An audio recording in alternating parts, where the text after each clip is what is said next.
ఇక కరీంనగర్ పార్లమెంట్ అభ్యర్థిగా తాను ఓడిపోతే రాజకీయ సన్యాసం తీసుకునేందుకు సిద్ధంగా ఉన్నాను. మరి బీఆర్ఎస్ అభ్యర్థి వినోద్ ఓడిపోతే కేసీఆర్ రాజకీయ సన్యాసం తీసుకుంటాడా అంటూ బండి సంజయ్ సవాలు విసిరారు. ఇక శుక్రవారం కేసీఆర్ వ్యాఖ్యలపై బండి సంజయ్ ఘాటుగా స్పందించారు. ముస్లిం అందరూ ఏకమై బండి సంజయ్ ను ఓడించాలంటూ కేసీఆర్ పిలుపునిచ్చిన నేపథ్యంలో బండి సంజయ్ మాట్లాడుతూ కేసీఆర్ ఒక వర్గం ఓట్ల కోసం కక్కుర్తి పడుతున్నారని, దీన్ని తెలంగాణ సమాజం, కరీంనగర్ లోని హిందూ సమాజం గుర్తించాలన్నారు. ముస్లిం ఓట్లతో బీఆర్ఎస్ అభ్యర్థి గెలిస్తే తాను హిందుత్వాన్ని వదిలేస్తానని సవాలు విసిరారు.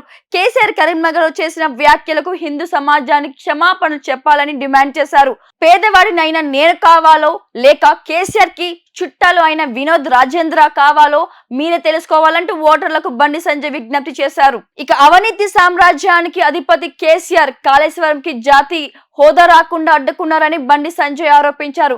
అవినీతి బయటపడుతూనే ఉద్దేశంతోనే జాతీయ హోదా వద్దంటున్నారంటూ బండి సంజయ్ ఆరోపించారు.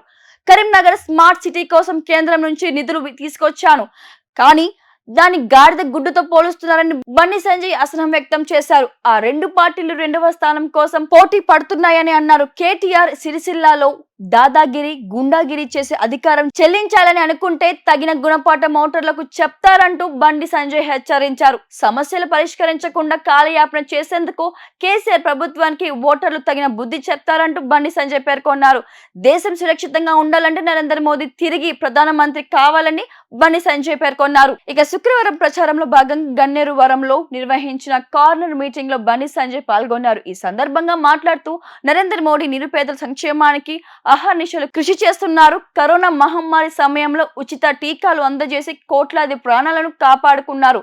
కాంగ్రెస్ ప్రభుత్వం 6 గ్యారెంటీల అమలులో పూర్తిగా విఫలమైంది. ఇక మాజీ ముఖ్యమంత్రి కేసీఆర్ కనీసం ప్రతిపక్ష పాత్రలో కూడా సఫలం అవ్వలేకపోతున్నారు. కనుక ఈ ఎన్నికల్లో బీజేపీకి ఓటు వేసి మరోసారి మోడీని ప్రధాని చేయాలని బండి సంజయ్ పిలుపునిచ్చారు.